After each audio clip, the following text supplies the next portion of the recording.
الله من الشيطان الرجيم بسم الله الرحمن الرحيم إن الله عالم غيب السماوات والأرض إنه عليم بذات الصدور صدق الله العظيم۔ معزز سامعین کرام، تلاوت کردہ آیت قرآن کریم کے 22ویں پارے سورہ فاطر کی 38 نمبر کی آیت ہے۔ اللہ تعالیٰ اس آیت میں اپنے بے پایہ علم اور اپنی قدرت کاملہ کا تذکرہ فرما رہے ہیں۔ اللہ تعالیٰ فرماتے ہیں ان اللہ عالم غیب السماوات والارض، بے شک اللہ تعالیٰ آسمانوں اور زمین کی پوشیدہ باتوں کو جاننے والا ہے، اس کا علم رکھنے والا ہے۔ آسمان اور زمین کی جو پوشیدہ چیزیں ہوتی ہیں، جو پوشیدہ باتیں ہوتی ہیں، اللہ تعالیٰ کو اس کا علم ہے۔ بعض چیزیں تو ظاہر ہیں، انسان اسے بھی دیکھتا ہے، لیکن بعض ایسی چیزیں ہیں جو پوشیدہ ہیں، چھپی ہوئی ہیں، انسان کی نظروں سے اوجھل ہیں، لیکن اللہ رب العزت اس کا بھی علم رکھتا ہے۔ انہ علیم بذات الصدور، اللہ تعالیٰ فرماتے ہیں بے شک وہ دلوں میں، سینوں میں چھپی ہوئی باتوں کا خوب علم رکھتا ہے۔ یہاں تک کہ سینے کے اندر، دل کے اندر جو بات ہے اس کو انسان ابھی زبان پہ لایا نہیں ہے، اللہ رب العزت کو اس کا بھی علم ہوتا ہے اور اس کا بھی علم اللہ تعالیٰ رکھتا ہے۔ هو الذی جعلکم خلائف فی الارض فمن کفر فعلیہ کفرہ، وہی ہے جس نے تمہیں زمین میں پچھلے لوگوں کا جانشین بنایا، یعنی اللہ تعالیٰ نے اس دنیا کا نظام ایسا چلایا ہے کہ دنیا میں ہم سے پہلے کچھ اور لوگ آباد تھے، کچھ انسان دوسرے تھے، ہمارے آبا و اجداد تھے، اس دنیا سے جو ہے وہ چلے گئے، اب ہمارا نمبر ہے، ہم دنیا کے اندر ہیں، پھر ہم بھی چلے جائیں گے، اللہ پھر دوسری نسلوں کو، دوسرے لوگوں کو آباد کرے گا اور ہمارا جانشین بنائے گا، جیسے ہم دوسروں کے جانشین بنے ہوئے ہیں کہ ہمارے آبا و اجداد کے ہم جانشین ہیں۔ اللہ تعالیٰ فرماتے ہیں کہ وہی ہے، یعنی اللہ کی ذات وہ ہے جس نے تمہیں زمین میں پچھلے لوگوں کا جانشین بنایا، خلیفہ بنایا۔ فمن کفر فعلیہ کفرہ، اللہ تعالیٰ فرماتے ہیں اب اگر کوئی شخص کفر کرے گا تو وہ کفر اس پر ہی پڑے گا، یعنی اگر کوئی انکار کرے گا اللہ تعالیٰ کا، اللہ تعالیٰ کی وحدانیت کا انکار کرے گا اور وہ کفر کی زندگی گزارے گا تو اس کے کفر کا وبال اسی کے اوپر پڑے گا، کسی دوسرے کے اوپر نہیں پڑے گا، یعنی اس کی سزا اسے ہی بھگتنا پڑے گا۔ فمن کفر فعلیہ کفرہ ولا یزید الکافرین کفرہم عند ربہم الا مقتا، اور کافروں کے لیے ان کا کفر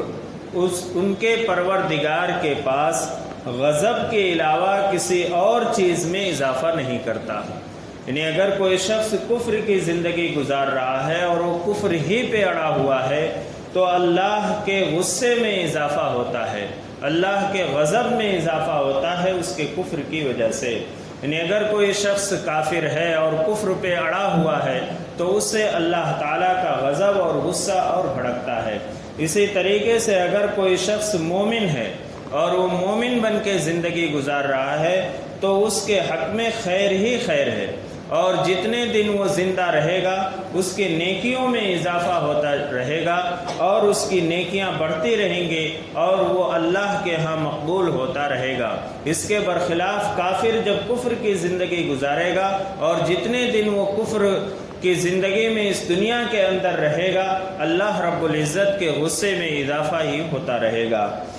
ولا یزید الکافرین کفرہم الا خسارا، اور کافروں کو ان کا کفر ان کے نقصان ہی میں ترقی دیتا ہے، یعنی اضافہ ہوتا ہے۔ جتنا ہی کفر کی زندگی بڑھتی جائے گی ان کا نقصان اور خسارہ جو ہے وہ بڑھتا چلا جائے گا۔ قل ارأیتم شرکاءکم الذین تدعون من دون اللہ، اللہ تعالیٰ جناب محمد رسول اللہ صلی اللہ علیہ وسلم کو خطاب کر کے فرما رہے ہیں قل ارأیتم، اے پیغمبر آپ ان سے کہیے بھلا بتاؤ، شرکاءکم الذین تدعون من دون اللہ، کہ اللہ کو چھوڑ کر جن کو تم پکارتے ہو، یعنی اللہ کا شریک بنا کر تم پکارتے ہو اور جن کو تم نے گڑھ لیا ہے کہ یہ اللہ کے شریک ہیں اور ان کی تم عبادت کرتے ہو، ان کی پوجا کرتے ہو، ان کو پکارتے ہو، ارونی ماذا خلقوا من الارض، ذرا مجھے دکھاؤ کہ انہوں نے زمین کا کون سا حصہ پیدا کیا ہے، جن کو تم نے اللہ کا شریک مان رکھا ہے اور اللہ کے ساتھ تم ان کو شریک ٹھہراتے ہو، ذرا بتلاؤ مجھے کہ زمین کا کون سا حصہ، کیا کوئی حصہ انہوں نے بھی پیدا کیا ہے، انہوں نے بھی اس کی تخلیق کی ہے؟ وہ تو خود مخلوق ہیں، وہ تو خود پیدا کیے ہوئے ہیں۔ ام لہم شرک فی السماوات، یا ان کا کوئی حصہ آسمان کی پیدائش میں شرکت کا ہے، یعنی اللہ تعالیٰ نے زمین و آسمان کو پیدا کیا ہے، اور جن کو تم اللہ کو چھوڑ کر اللہ کا شریک مانتے ہو اور تم ان کی پوجا کرتے ہو اور ان کو پکارتے ہو، ذرا بتاؤ کہ کیا انہوں نے زمین و آسمان کا کوئی حصہ انہوں نے بھی پیدا کیا؟ ظاہر سی بات ہے اس کا جواب نفی میں ہے کہ انہوں نے زمین اور آسمان کا کوئی حصہ پیدا نہیں کیا۔ تو جب یہ بات ثابت ہو گئی کہ اللہ ہی نے پیدا کیا ہے تو پھر اللہ ہی عبادت کا مستحق اور حقدار ہے۔ اللہ کے علاوہ کسی اور کو پکارنا اور اللہ کو چھوڑ کر کسی اور کی عبادت کرنا یہ کفر اور شرک ہے اور یہ خسارے اور نقصان کا سبب ہے۔ ام آتیناہم کتابا فہم علی بینۃ منہ، یا ہم نے ان کو کوئی ایسی کتاب دی ہے جس کی واضح دلیل ان کے ہدایت کے لیے ہے، یعنی کسی کو جو ہے معبود بنانے کے لیے اور کسی بات کو برحق ہونے کے لیے دو چیزیں، ایک تو عقل کی دلیل پیش کی جاتی ہے، ایک کتاب کی دلیل پیش کی جاتی ہے، اور وہ کتاب کسی ایسی ذات کی طرف سے نازل کی گئی ہو، کوئی آسمانی کتاب ہو، اس کو دلیل بنایا جا سکتا ہے۔ اللہ تعالیٰ نے دونوں باتوں کا رد کیا ہے، ایک تو عقلی دلیل کہ ان لوگوں نے زمین و آسمان میں سے کسی چیز کی بھی کوئی تخلیق نہ کی ہے، اور اسی کے ساتھ ساتھ نہ ان کے پاس کوئی آسمانی کتاب آئی ہے کہ جس میں اس بات کی وضاحت کی گئی ہو کہ جن کو یہ لوگ معبود بنا رہے ہیں ان کی ہدایت کے اوپر اللہ تعالیٰ کی طرف سے کوئی دلیل نازل کی گئی ہو۔ اللہ تعالیٰ فرماتے ہیں کہ یہ دونوں باتیں نہیں ہیں، بل ان یعد الظالمون بعضهم بعضا الا غرورا، بلکہ حقیقت یہ ہے کہ ظالم لوگ ایک دوسرے کو دھوکے کی طرف ہی تیار کر رہے ہیں، ڈال رہے ہیں، یعنی ایک دوسرے جو ہے اپنے آبا و اجداد سے یہ سنتے اور عمل کرتے ہوئے دیکھتے آئے ہیں، اور پھر یہ ظالم لوگ دھوکے میں پڑے ہوئے ہیں کہ اسی گمراہی کی طرف وہ لوگ جا رہے ہیں اور بھٹک رہے ہیں۔ ان اللہ یمسک السماوات والارض ان تزولا، ایک دوسری دلیل اللہ رب العزت یہ فرماتے ہیں، پہلی بات تو زمین و آسمان کی تخلیق، اب اس زمین و آسمان کا جو نظام چل رہا ہے اور یہ آسمان جو ہمارے اوپر قائم ہے یہ جو ہے گرتا نہیں ہے اور یہ جو ہے اپنی جگہ سے ٹلتا نہیں ہے، یا اس کے نظام میں جو رد و بدل ہو رہا ہے یعنی کسی طرح کا کوئی رد و بدل نہیں ہوتا ہے، یہ سارے نظام کو کون چلاتا ہے؟ اللہ تعالیٰ فرماتے ہیں ان اللہ یمسک السماوات والارض، بے شک اللہ اس نے زمین اور آسمان کو تھام رکھا ہے، ان تزولا کہ وہ اپنی جگہ سے ٹلے نہیں، وہ ہلے نہیں، اس کے اندر جو ہے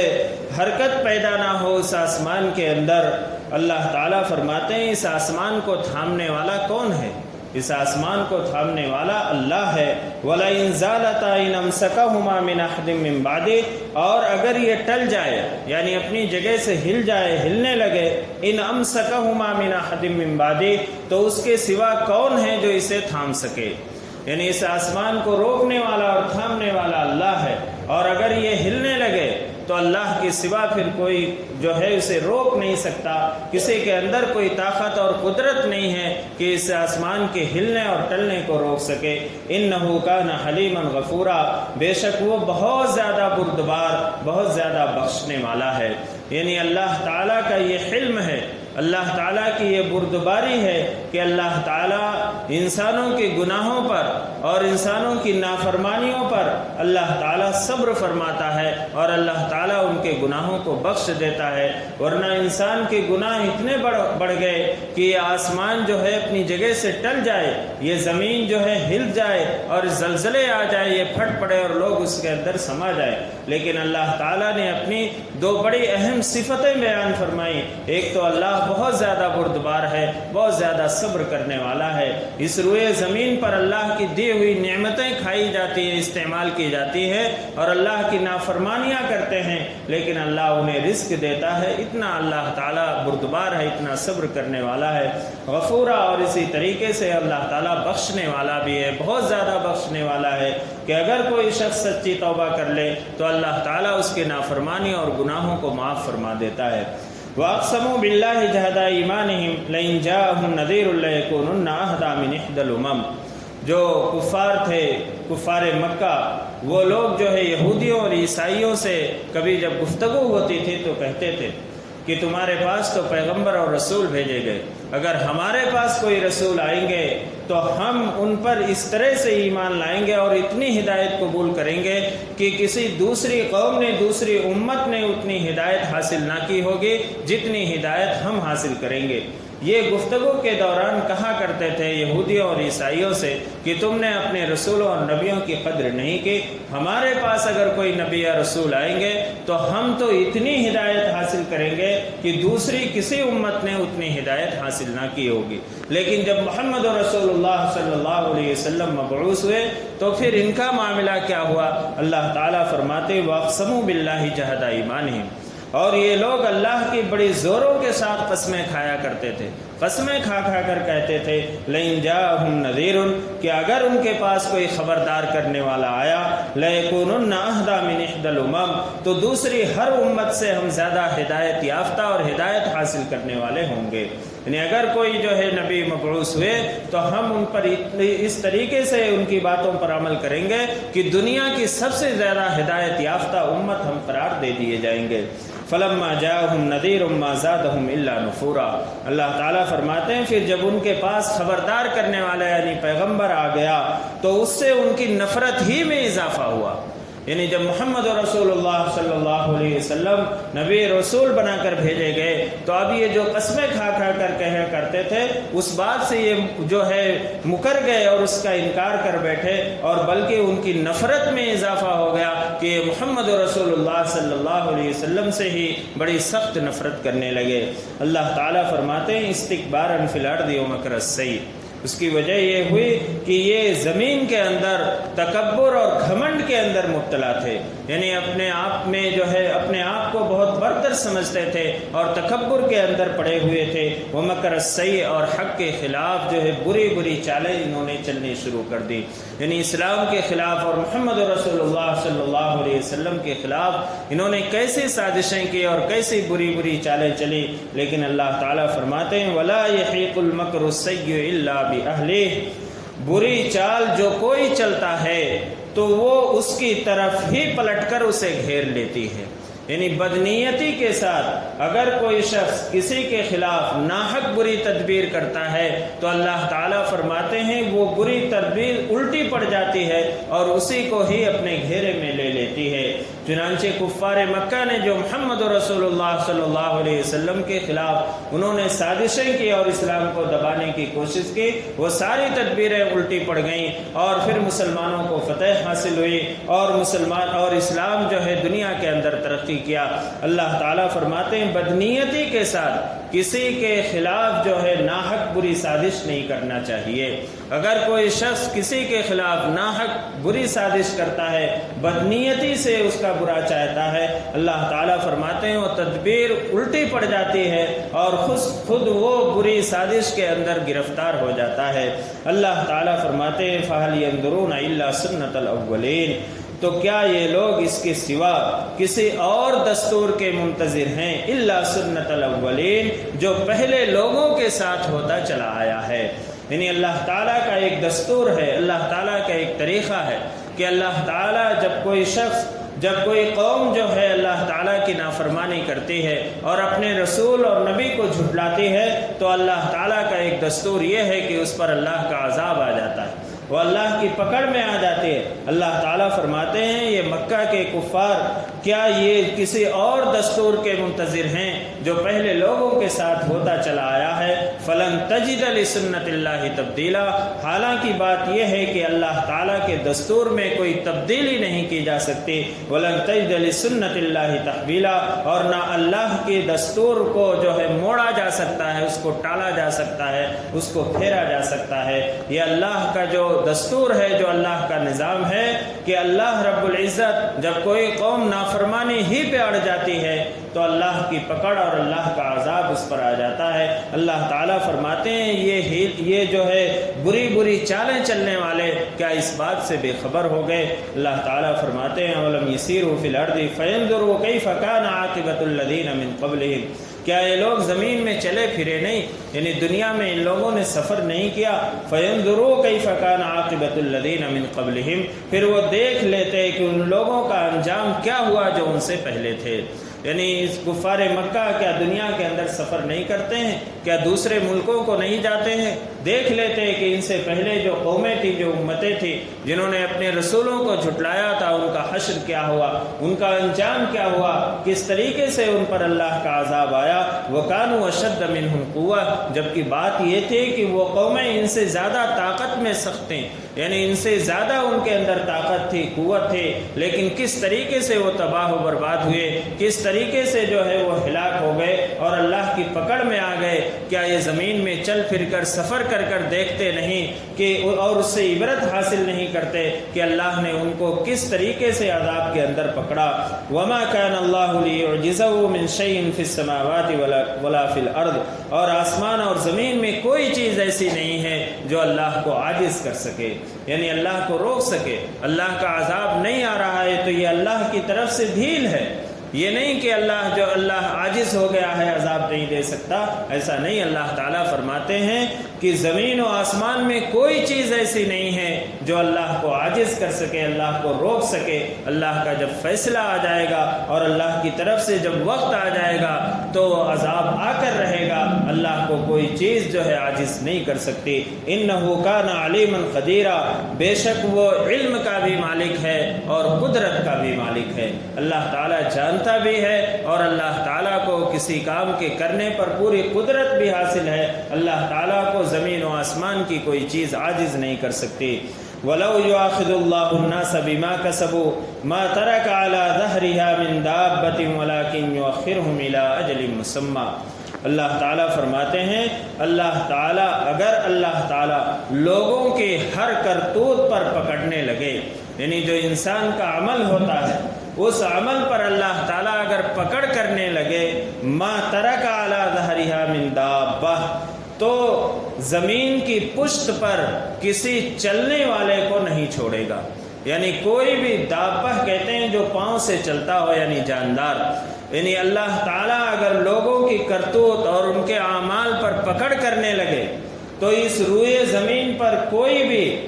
جو ہے چلنے والا جو ہے جانور یا چلنے والا جاندار جو ہے وہ باقی نہیں بچے گا، اس کو نہیں چھوڑے گا، اللہ کی پکڑ میں آ جائے گا۔ یعنی انسان یہ مت سوچے کہ اللہ رب العزت کو معلوم نہیں، اللہ تعالیٰ کا علم جو ہے وہ علم کا بھی مالک ہے اور اسی طریقے سے قدرت کا بھی مالک ہے، لیکن اللہ تعالیٰ ڈھیل دیتا ہے اس لیے کہ اللہ کی صفت حلیم ہے، بردبار ہے، اللہ کی صفت غفور ہے، بہت زیادہ معاف فرمانے والا ہے۔ لیکن اللہ تعالیٰ اگر لوگوں کے اعمال پر پکڑ کرنا شروع کر دے تو اللہ تعالیٰ فرماتے ہیں کہ زمین پر کوئی بھی پاؤں سے چلنے والا چھوٹے گا نہیں، وہ ضرور ضرور اللہ کی پکڑ میں آ جائے گا۔ وَلَٰكِن يُؤَخِّرُهُمْ إِلَىٰ أَجَلٍ مُّسَمًّى، لیکن اللہ تعالیٰ ان کو ایک معینہ مدت تک ان کو چھوڑے ہوئے ہے، ڈھیل دیے ہوئے ہے۔ اللہ تعالیٰ جو ہے ڈھیل دیتا ہے تاکہ بندہ راہ راست پر آ جائے۔ اللہ تعالیٰ فوراً گناہوں اور غلطیوں پر پکڑ نہیں فرماتا، اگر فوراً پکڑ فرمانے لگے اور لوگوں کے کرتوتوں پر لوگوں کو پکڑنے لگے تو پھر روئے زمین پر کوئی چلنے والا باقی نہیں رہے گا، ہر کوئی اللہ کے عذاب میں اور اس کی پکڑ میں آ جائے گا۔ لیکن یہ اللہ کی صفت حلیم ہے کہ اللہ تعالیٰ جو ہے ان کو ایک معینہ مدت کے لیے ان کو جو ہے تاخیر کر رہا ہے، یعنی ان کو چھوڑے ہوئے ہے، ان کو ڈھیل دیے ہوئے ہے۔ فَإِذَا جَاءَ أَجَلُهُمْ فَإِنَّ اللَّهَ كَانَ بِعِبَادِهِ بَصِيرًا، پھر جب وہ مقررہ وقت آ جائے گا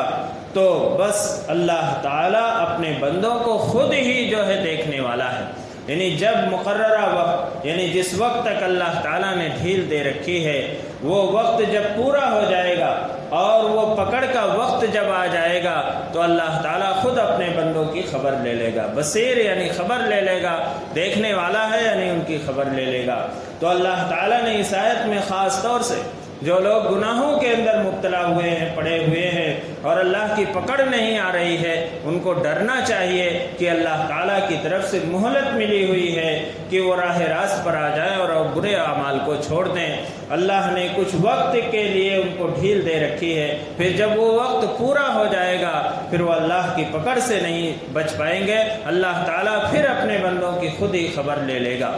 اس آیت پر یہ صورت